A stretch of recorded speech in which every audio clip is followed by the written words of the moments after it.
स्वागत है दोस्तों। आज हम सभी हिंदी साहित्य के इतिहास के अंतर्गत आदिकाल से संबंधित बहुत ही महत्वपूर्ण प्रश्नों को लेकर के प्रस्तुत हैं। ये सारे प्रश्न आदिकाल के तीन महत्वपूर्ण कवियों के आधार पर कम से कम 20 से 30 प्रश्नों का संग्रह है। आप इसे बहुत ध्यान से देखिएगा। पहला प्रश्न, बीसलदेव रासो के रचयिता कौन हैं?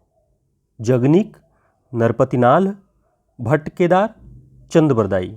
तो जैसा कि आप लोग देख पा रहे होंगे, इसका सही उत्तर है नरपतिनाल। बीसलदेव रासो के रचयिता नरपतिनाल हैं।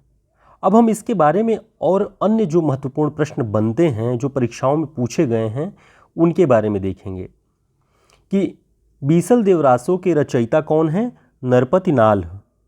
यह प्रेम या श्रृंगार काव्य के रूप में प्रतिष्ठित है। देखिए, ज़्यादातर भ्रम ये हो जाता है कि आदिकालीन और वीरगाथाकालीन रचना माने जाने के कारण हम यह मान लेते हैं कि इसमें वीरता का वर्णन होगा। बीसलदेव रास वीर काव्य नहीं है, यह प्रेम या श्रृंगार काव्य है, उसी के रूप में ये प्रतिष्ठित है। इसकी नायिका राजमती है।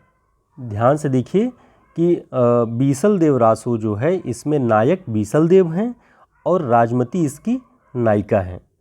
अब एक और प्रश्न बनता है आगे कि बीसलदेव राजमती से रूठकर कहाँ चले जाते हैं? तो बीसलदेव अजमेर के राजा रहते हैं और वो अपनी रानी राजमती से रूठकर, उनकी बातों से रुष्ट होकर उड़ीसा चले जाते हैं। ये जो है पहले ओडिशा था, अभी उड़ीसा के नाम से जाना जाता है। तो ये हमें ध्यान में रखना होगा कि वे रूठकर कहाँ जाते हैं? उड़ीसा। आगे और जो इससे बनने वाले प्रश्न हैं कि यह किस शैली में लिखा गया है? बीसलदेव रास किस शैली में लिखा गया है? तो ये गेय शैली में लिखा गया है। आप इसको भी ध्यान में रखेंगे। इसकी रचना कब हुई? तो इसकी रचना 1155 ईस्वी में हुई है। तो ये बहुत ही महत्वपूर्ण प्रश्न हैं जो कि परीक्षाओं में इनसे संबंधित पूछे गए हैं, क्योंकि हर बार ये नहीं पूछ सकता कि बीसलदेव रासो के रचयिता कौन है, ठीक है, इसकी नायिका कौन है, इसके नायक कौन है। तो इसकी रचना काल के बारे में पूछ लेंगे तो वो 1155 ईस्वी में है। हिंदी काव्य परंपरा में जब 12 मासा का आप उल्लेख कहीं देखेंगे तो सबसे पहले 12 मासा का वर्णन बीसलदेव रास में ही मिलता है। यानी 12 महीनों में अलग अलग जो ऋतुएं हैं, वो किस तरह से राजमती को विरह में उन्हें पूर्ण करती हैं, उसका वर्णन उसमें आपको दिखाई पड़ेगा। और ये मैंने बताया ही जैसे कि इसके नायक जो बीसलदेव हैं वो अजमेर के राजा हैं।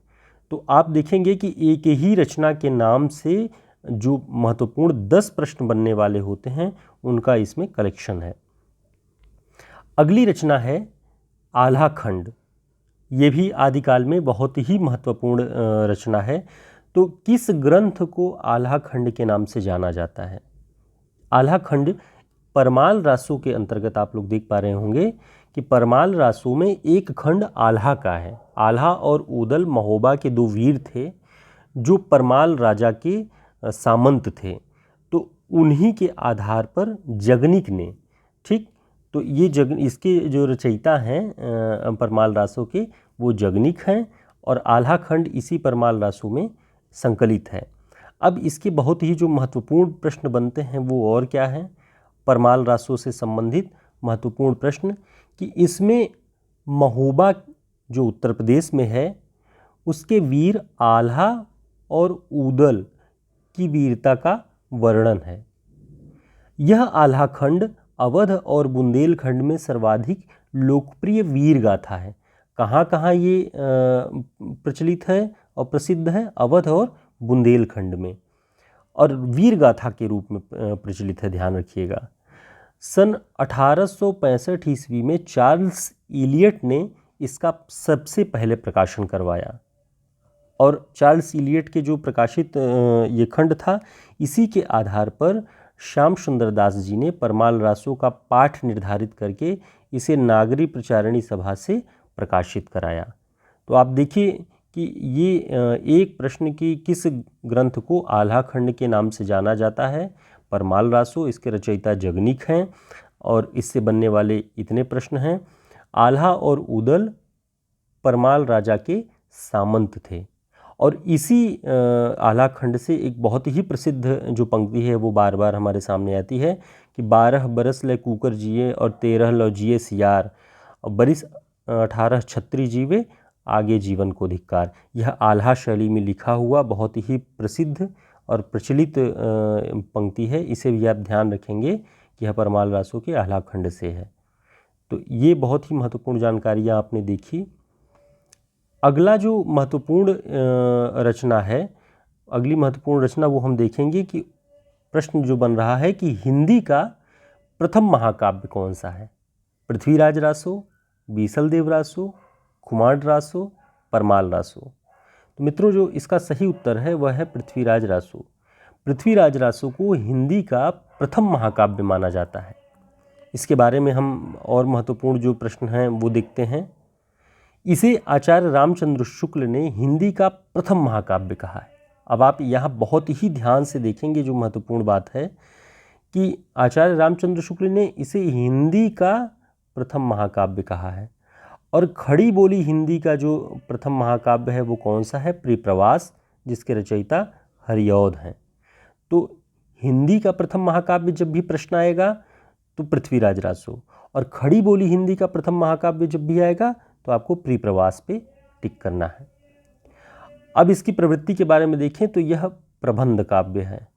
पृथ्वीराज रासो प्रबंध काव्य है। इसमें 59 खंड या समय नाम से, खंड को समय नाम से भी बताया जाता है।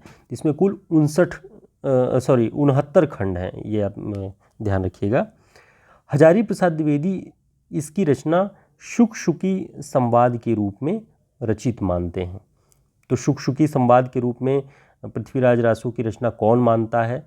तो हजारी प्रसाद द्विवेदी। ऐसे भी प्रश्न बन जाता है। इसमें यानी पृथ्वीराज रासो में पृथ्वीराज का संयोगिता के प्रति आकर्षण दिखाया गया है। और इसी रचना के अंतर्गत पृथ्वीराज के पिता का नाम क्या है? सोमेश्वर। तो देखिए मित्रों, 3 जो महत्वपूर्ण रचनाएं थी हमने देखा, उनके आधार पर बनने वाले कम से कम 30 प्रश्न ऐसे हैं जो कि बार बार घुमा फिरा करके पूछे जाते हैं। बीसल देव रासो और परमाल रासो और पृथ्वीराज रासो, इन तीनों से जुड़े हुए बहुत ही महत्वपूर्ण प्रश्न हम आपको बता रहे थे।